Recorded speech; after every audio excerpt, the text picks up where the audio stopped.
माझी आई गाईचं दूध काढायला जात होती. संध्याकाळची वेळ होती आणि संध्याकाळच्या वेळेला माझ्या आईचा पाय एका काळ्या कभिन्न सापावर पडला. सापानं त्या आईला दंश केला. मी गल्लीमध्ये खेळत होतो. नारदजींचं चरित्र आहे. कधी वाटत असेल ना नारायण नारायण, देव लगेच प्रकट होतो, हजर होतो देवाच्या जवळ. नारद महर्षी हजर होतात. हे कात त्यांचं चरित्र आहे. काळ्या कभिन्न सापावर पाय पडला महाराज. काही क्षणामध्ये तोंडातून, माझ्या आईच्या तोंडातून बुडबुडे यायला लागले. मी गल्लीमध्ये खेळत होतो.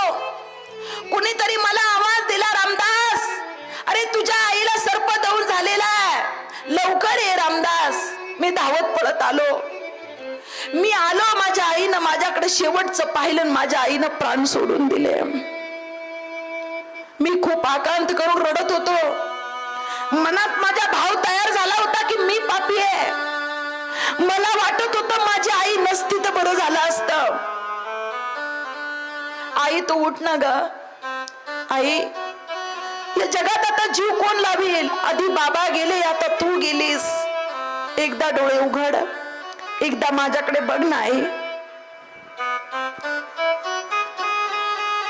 आईचा अंतविधी झाला, दशक्रिया विधी झाला आणि आता खरा संघर्ष चालू झाला. 10 दिवस लोकांनी खाऊ पिऊ घातलं, पण आता हाल सुरू झाले. रामदास, एवढा ड्रम पाण्यानं भर, मग खायला देतो. एवढं झाडून घे, मग पाणी प्यायला देतो. मला माझ्या आईची खूप आठवण येत होती. महिला मंडळ, आपल्यालाही फार आठवण येते ना प्रपंच करत असताना. ज्या ज्या वेळेला त्रास होतो त्या त्या वेळेला आई आठवते महाराज. कारण आई ना,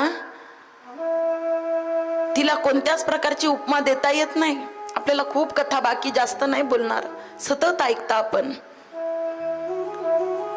मी आई होण्याच्या आधी मला आई सांगणं सोपं होतं, पण ज्या दिवशी मी आई झाले ना, त्या दिवसापासून मला आई सांगता नाही येत महाराज. अरे 5 वाजता मुलाची शाळा सुटते, 5:15 वाजता मुलगा घरी येतो. आज 5:30 वाजले तरी लेकरू घरी आलं नाही. आणि मग त्या आईच्या हृदयाची जी घालमेल होते ना, त्या घालमेलीचं नाव आई आहे. सांगता येत नाही, त्या अनुभवाची गोष्ट आहे महाराज. बोलतोय माझे हाल सुरू झाले. समाज मला त्या ठिकाणी त्रास द्यायला लागला. मला साधूंची आठवण त्या ठिकाणी यायला लागली. मी वनामध्ये गेलो. वनात गेल्यानंतर मला तो मंत्र आठवत होता, ओम नमो भगवते वासुदेवाय नमः, ओम नमो भगवते वासुदेवाय नमः. मी आता पोटात अन्नाचा कण नाहीये, केस विखुरलेले आहेत, फक्त त्याचं चिंतन व्हावं. सगळंच्या सगळं साधू बाबांनी जसं सांगितलं तसं डोळ्यापुढे सुंदर छबी त्या ठिकाणी निर्माण झालेली होती. आणि आता मात्र असं वाटत होतं की तो जगाचा मालक त्या ठिकाणी मला दर्शन देणार आहे. कारण सुंदर त्या ठिकाणी हवा सुटलेली होती आणि आता मात्र त्याची सुंदर छबी दिसायला लागलेली होती. डोळे बंद होते. मुखातून ओम नमो भगवते वासुदेवाय नमः हा जप मुखातून चालू होता आणि आता मात्र डोळे उघडलेले आहेत. सुंदर असणारी ती मूर्ती, सुंदर असणारी ती छबी, आता भगवान श्रीकृष्णाची छबी छोट्याशा रामदासच्या समोर त्या ठिकाणी प्रगट झालेले आहे. जगाचा मालक साक्षात प्रगट झालेला आहे. प्रगट होऊन त्या ठिकाणी आता गुप्त देखील झालेला आहे. जीव कसावीस झाला, जीव त्या ठिकाणी व्याकुळ झाला. हे देवा, तू कुठे गेलास रे? 2 मिनिटं दर्शन दिलास, आता तू कुठे गायब झाला? सांग ना, सांग ना देवा. मला परत तुला एकदा बघायचं रे देवा. मी परत तुझं चिंतन करायला तयार आहे देवा. देव त्या ठिकाणी प्रगट झाला आणि गुप्त सुद्धा झाला. आकाशवाणी झाली, रामदास आता नाही, या जन्मात नाही, पण पुढच्या जन्मामध्ये तू नारायण होणार आहे. तू नारायण म्हटलं तर काही सेकंदात तू माझ्या जवळ येणार आहे महाराज.